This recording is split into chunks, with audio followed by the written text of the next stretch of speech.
তো একদল ছিল যমুনার অভ্যন্তরে, আর একটা দল ছিল যমুনাকে কিনারে। তো মাননীয় স্পিকার,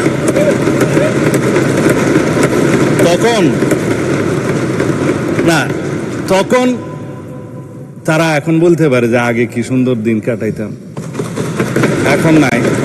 আমি এই ভাষায় বলতে চাচ্ছি না, আগে যা ভালো ছিল তা হঠাৎ করে এখন মন্দ হলো কিভাবে। এখানে যখন বলে যে 2024-এর ইন্টারিম গভর্নমেন্ট, আমি আসলে কিছু কথা বললে হয়তো অনেকে অন্যভাবে নিবে। এই ইন্টারিম গভর্নমেন্টটা ছিল ভিতরে বাইরে দুই দলের সমর্থনে। তো একদল ছিল যমুনার অভ্যন্তরে, আর একটা দল ছিল যমুনাকে কিনারে। তো মাননীয় স্পিকার,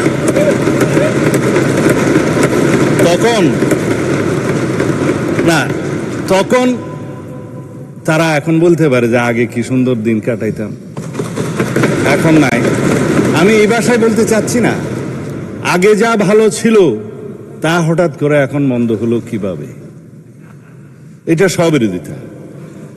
মাননীয় স্পিকার, এর বেশি বলতে চাই না। আমার নতুন দলের নতুন বন্ধুরা নতুন বন্দোবস্তের নতুন রাজনীতি করছে, পুরানো বন্দোবস্তের আদলে। জুলাই যোদ্ধারা আওয়ামী যোদ্ধার সাথে সাক্ষাৎ মোলাকাত করতে যায় চট্টগ্রামে, আমি বলতে চাচ্ছি না, এটা আমার বলা ঠিকও না। সুতরাং বন্দোবস্ত নতুন হলে রীতিনীতি সুরত আদলও নতুন হতে হবে। এইটা মানে স্পিকার, আমি অনুরোধ করব যাতে এগুলাতে কেউ মনে না করে আর কি। যাই হোক, সেই অন্তর্বর্তীকালীন সরকারের মেয়াদ তো একটা অনির্ধারিত না হলেও এটা নির্ধারণ জনগণ করে দিয়েছিল। কেউ নির্বাচন তখন চায় নাই, কিন্তু নির্বাচন আদায় করে নিতে হয়েছে। মানে স্পিকার, এখানে সেটা দেশের ইতিহাস সাক্ষী দেবে। তো সুতরাং ওই 4 দিনের সরকার, 4 দিনের দুনিয়া। তখন বলতে গেলে যে ও उम्र दराज मांग के लाए थे 4 दिन, 2 अर्जों में काट गए, 2 इंतजार में, তখন খতম हो गए। তো এটা হচ্ছে শের, আমার কথা না। এখন আমি বাস্তবে আসার জন্য বলছি, আমরা একটা গণতান্ত্রিকভাবে নির্বাচিত সরকার, একটা ঐতিহাসিক নির্বাচন হয়েছে, সারা বিশ্ব স্বীকৃতি দিয়েছে। যারা ইলেকশন অবজারভার্স এসেছিলেন ইইউ সহ সমস্ত দুনিয়া থেকে, তারা সবাই বলেছে বাংলাদেশে একটা সুষ্ঠু শান্তিপূর্ণ নির্বাচন হয়েছে।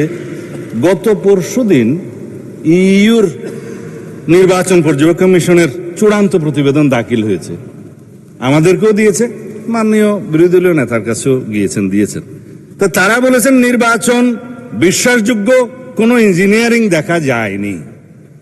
গতকালকের পত্রিকা 1টা 2টা 3টা, আমার কাছে আর বেশি পত্রিকা নাই। কিন্তু মাননীয় বিরোধী দলীয় নেতা এক জায়গায় শেকায়েত করেছেন যে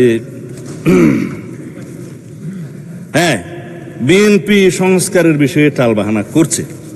তা আমি এখন পত্রিকাগুলো ফেলে দিলাম। তিনি আবার বলেছেন যে কোনো দলিল পত্র কাগজ ছাড়া, স্পেসিফিক কোনো কিছু ছাড়া যেন কথা না বলি, কয়েকদিন আগেও বলেছেন। আমি যা বলতে চেয়েছিলাম সেটা বলতে গেলে অনেক সময় লাগবে, বলতে পারছি না। তারপরেও বলি, মানে স্পিকার, এখানে তো ইতিহাস চর্চা অনেক হয়েছে। তো ইতিহাসের আকাশে তো অনেক তারা। বলেছেন 1947-এ মাওলানা মওদুদী সাহেব পাকিস্তানকে চেয়েছিলেন। এইটা মাননীয় স্পিকার, আজকে এত বছর পরে, কত বছর হলো তো জানি না, এখন 47 থেকে 2000, তারপরে 25, বোধহয় 75 বছরের বেশি হয়ে গেল, 78 হয়ে গেছে। আজকে এই নতুন ইতিহাসটা আবিষ্কার করার জন্য আমি ধন্যবাদ জানাচ্ছি।